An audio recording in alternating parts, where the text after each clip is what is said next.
बॉलीवुड से लेकर दक्षिण भारतीय सिनेमा तक 90 के दशक में एक ऐसा नाम था जो हर किसी की जुबान पर था, रंभा। अज़गिया लैला गाने से उन्होंने करोड़ों दिल चुराए। सलमान, गोविंदा, रजनीकांत, विजय, चिरंजीवी हर बड़े स्टार के साथ उन्होंने ब्लॉकबस्टर फिल्में दी।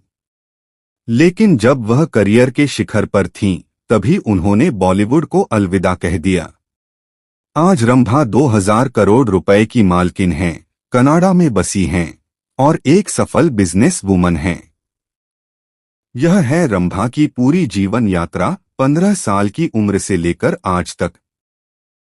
5 जून 1976 को आंध्र प्रदेश के विजयवाड़ा में जन्मी रंभा का असली नाम है विजयलक्ष्मी येदी।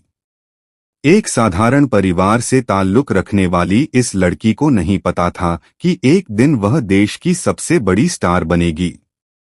7वीं कक्षा में स्कूल के वार्षिक समारोह में उन्होंने एक देवी का किरदार निभाया। इस प्रोग्राम को संयोग से मशहूर डायरेक्टर हरिहरन ने देखा। वह उनके कदकाठी और अभिनय से इतने प्रभावित हुए कि उन्होंने 15 साल की विजयलक्ष्मी को अपनी फिल्म सरगम में लीड रोल दे दिया। 1992 में सरगम रिलीज हुई। फिल्म में उनका नाम था अमृता। फिल्म सुपरहिट रही। उसी साल उन्होंने चंपाकुलम थाचन में भी काम किया। इसके बाद डायरेक्टर ईवीवी सत्यनारायण ने उन्हें तेलुगु फिल्म आ ओक्कटी अडक्कू में काम दिया और यहीं से उनका नाम रंभा पड़ा। 15 साल की उम्र में स्कूल छोड़कर एक छोटी सी लड़की ने दक्षिण भारतीय सिनेमा में कदम रखा और देखते ही देखते वह इंडस्ट्री की सबसे बड़ी स्टार बन गई।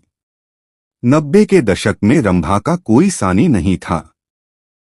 उन्होंने तमिल, तेलुगु, मलयालम, कन्नड़, हिंदी, बंगाली, भोजपुरी और अंग्रेजी कुल 8 भाषाओं में 100 से अधिक फिल्में कीं। तमिल सिनेमा में उझावन, उल्लाथाई अल्लिथा, सुंदर पुरुषन, सेंगोट्टई, वीआईपी, अरुणाचलम, काथला काथला हर फिल्म ब्लॉकबस्टर। तेलुगु में हिटलर, बावगारू बगुन्नारा, गणेश सब सुपरहिट। बॉलीवुड में उन्होंने 1995 में जल्लाद से डेब्यू किया। फिर सलमान खान के साथ जुड़वा 1997 और बंधन 1998 में उनकी जोड़ी ने धमाल मचाया। गोविंदा के साथ बेटी नंबर 1 और क्योंकि मैं झूठ नहीं बोलता में उनकी कॉमेडी टाइमिंग ने सबको हंसाया। उनका गाना अज़गिया लैला तमिल सिनेमा का आइकॉनिक सॉन्ग बन गया। हर कोई उनकी अदाओं का दीवाना था। वह 90s की ड्रीम गर्ल थीं। लेकिन इसी सफलता के दौरान एक ऐसी घटना घटी जिसने उनके करियर की दिशा बदल दी। रंभा ने कृष्णा, चिरंजीवी, बालकृष्ण, वेंकटेश, राजेंद्र प्रसाद सभी के साथ काम किया। लेकिन एक बड़े स्टार के साथ उन्होंने कभी कोई फिल्म नहीं की, नागार्जुन। कहानी यह है कि डायरेक्टर ईवीवी सत्यनारायण फिल्म होलो ब्रदर के लिए रंभा और सौंदर्या को लेना चाहते थे। रंभा ने अपनी सारी डेट्स दे दी थीं। लेकिन फिल्म के हीरो नागार्जुन ने रंभा को नहीं चाहा। उन्होंने रम्या कृष्णन को लेने की जिद की। नतीजा, रंभा को फिल्म से निकाल दिया गया और रम्या कृष्णन हीरोइन बनी। डायरेक्टर ने रंभा को नाराज करने के लिए फिल्म में एक स्पेशल सॉन्ग कन्नेपेट्टारो दिया। लेकिन इस घटना के बाद रंभा ने नागार्जुन के साथ कभी काम नहीं किया। यह स्कैंडल उनके करियर का एक काला अध्याय था, जब एक स्टार की जिद ने एक एक्ट्रेस को फिल्म से बाहर कर दिया। 2002 में आई फिल्म जानी दुश्मन एक अनोखी कहानी। इस फिल्म में रंभा ने भी काम किया था। यह फिल्म बॉलीवुड की सबसे खराब फिल्मों में गिनी जाती है। यह फिल्म बॉक्स ऑफिस पर बुरी तरह फ्लॉप रही। इसके बाद रंभा को बॉलीवुड में बड़ी फिल्में नहीं मिली। उनके बॉलीवुड करियर को सिर्फ 7 साल लगे, 1995 से 2002 तक। एक समय की सबसे मांग वाली एक्ट्रेस, जिसके साथ सलमान, गोविंदा, रजनीकांत, विजय सभी काम करना चाहते थे, वह अचानक बॉलीवुड से गायब हो गईं। यह एक बड़ा सबक था। बॉलीवुड में एक फिल्म भी आपको स्टार बना सकती है और एक फिल्म आपको तबाह कर सकती है। अभिनय के अलावा रंभा ने फिल्म प्रोडक्शन में भी हाथ आजमाया। उन्होंने अपने भाई के साथ मिलकर एक फिल्म बनाई, थ्री रोजेस। इस फिल्म में उनके साथ ज्योतिका और लैला थीं। लेकिन यह फिल्म बुरी तरह फ्लॉप रही। रंभा ने इस प्रोजेक्ट के लिए बड़े बड़े लोन लिए थे। फिल्म की असफलता के बाद वह कर्ज नहीं चुका पाईं। उन्हें कानूनी परेशानियों का सामना करना पड़ा। आखिरकार उन्हें चेन्नई में अपना घर बेचना पड़ा।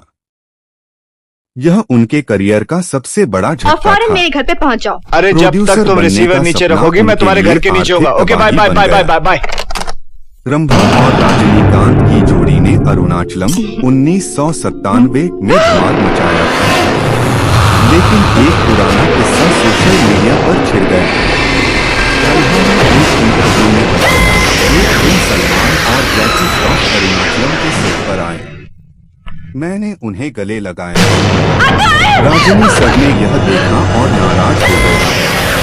उन्होंने मुझसे पूछा, तुम नॉर्थ के हीरोज को गले क्यों लगा रही हो जबकि मेरे साथ इतनी फॉर्मल हो।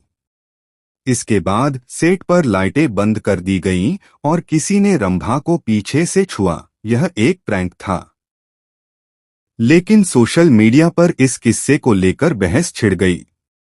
कुछ लोगों ने रजनीकांत पर अनुचित व्यवहार का आरोप लगाया। कुछ ने कहा यह तो मजाक था, रंभा खुद हंस रही हैं।